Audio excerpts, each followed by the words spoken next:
Hey everyone, welcome back to another episode of Poppy Playtime's Amusement Park that I'm building in Minecraft. It'll be a showcase of a build in different stages.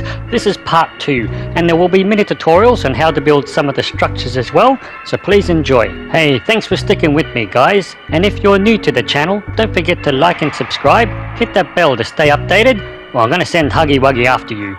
Another challenge is to use vanilla blocks only, the original standard Minecraft blocks without any mods or add-ons. Once the map is completed, I'll do a walkthrough let's play gameplay of the world with working puzzles.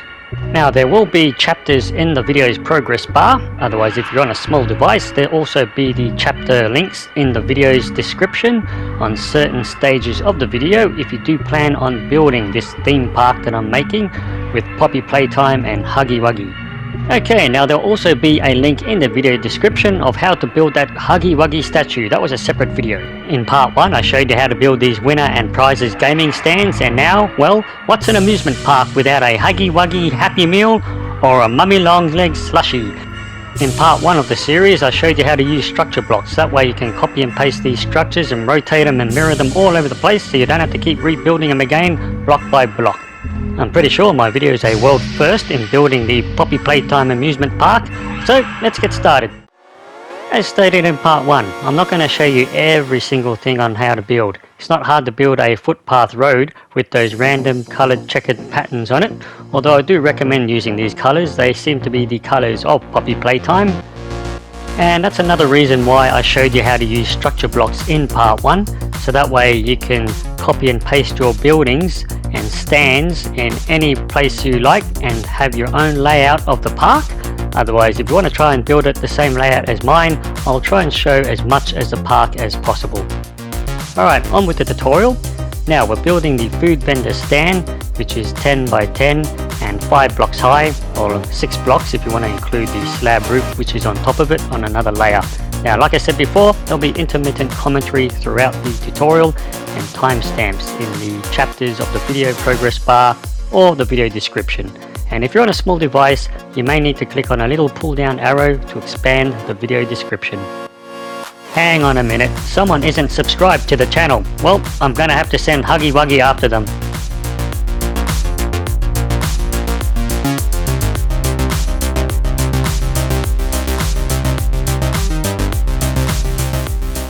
Now because the counter is 1 block height with a slab tile on top of it, it might be quite tall. So from the inside I've used slabs as floors to give you that extra little bit of height to see over the counter. And as the customer, I remember when I was a little teeny weeny little toddler where they'd hand down your food and beverages from a height from the stand.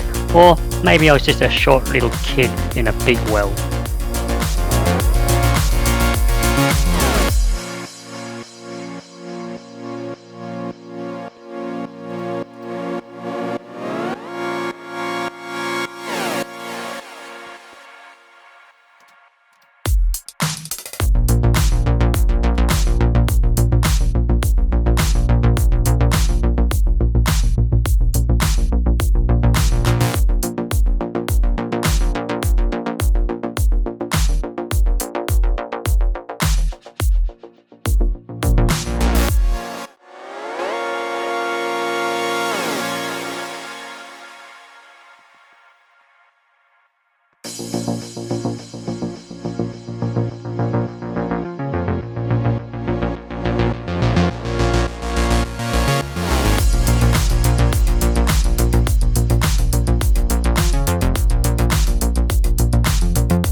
Okay, so that's the vendor store. Now we're going to add the sign for hot food and ice cold cola.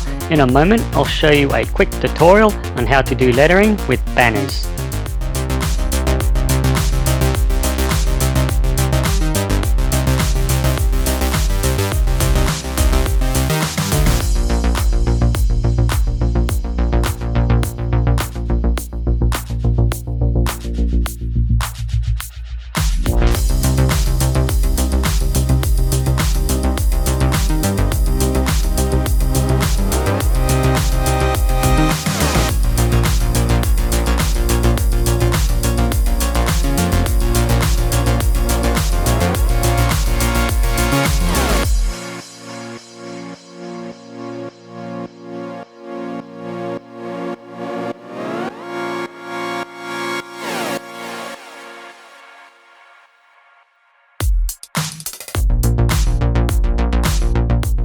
To make signs with banners, we get a loom, have your red and white die ready, and your white banner. So all you're going to do now is on the left panel there, pick the pattern you want. We're going to make the letter H. Once it makes that pattern, click on the last banner and put it in the front square again, and then you're going to do the same thing. Pick the next pattern, which will put a layer on top of that layer. Again, move it from the back to the front again, and you're just adding layers on top of layers until you get the letter you want.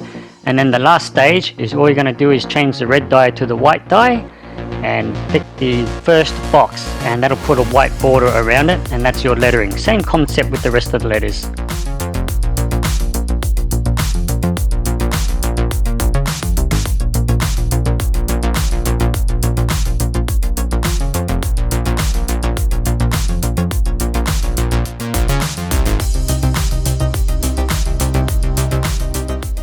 The train station tunnel is 13 blocks across along the tracks and 9 blocks back along the seating.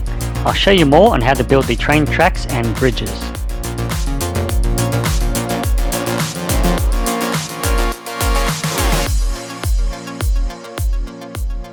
Okay, now with the train track bridge, these are the pillars, which is 3 by 3 along the bottom, and I'll also show you a guide by counting the amount of blocks between the pathway as the bridgeway that you can see in the background there as well. So you can use your structure block if you like to copy and paste your bridge.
Now for the trees. Now you can build them quite randomly if you like, but if you want them like mine, then follow the next steps.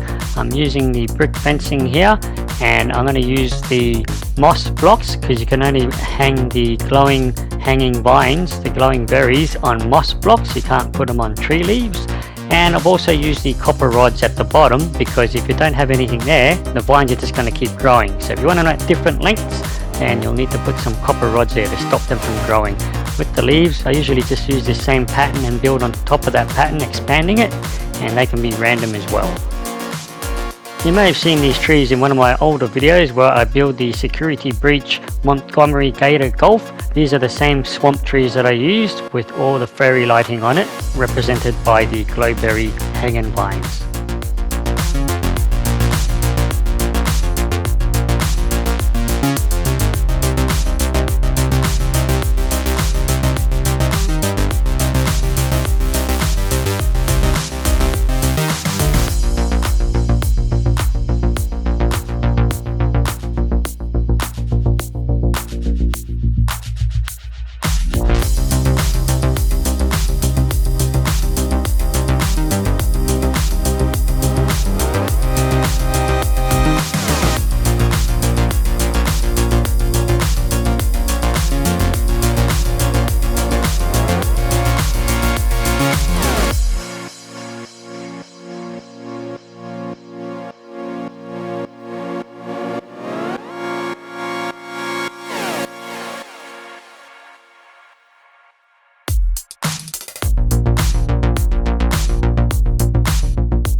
So there you have it, that's part 2 of Poppy Playtime's Amusement Park I'm building in Minecraft. Once it's completed, I'll do a gameplay let's play on it with working puzzles. Please stick around, subscribe, drop us a like, leave a comment. I hope to see you all next time. Thanks for watching.